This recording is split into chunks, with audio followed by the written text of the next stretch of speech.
Pak, susah ini, Pak.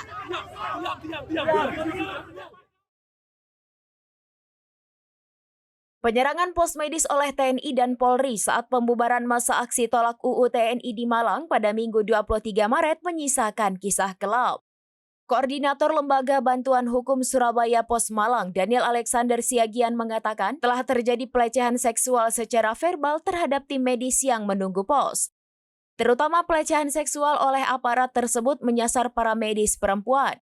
Menurut Daniel, hal tersebut tidak semestinya terjadi. LBH Surabaya Pos Malang juga mengkonfirmasi ancaman pembunuhan kepada para medis.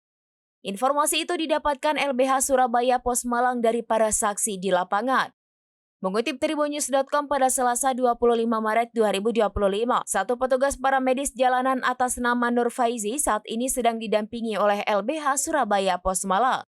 Pasalnya saat peristiwa tersebut terjadi, Nur Faizi diamankan di Polresta Malang Kota bahkan hingga sekarang.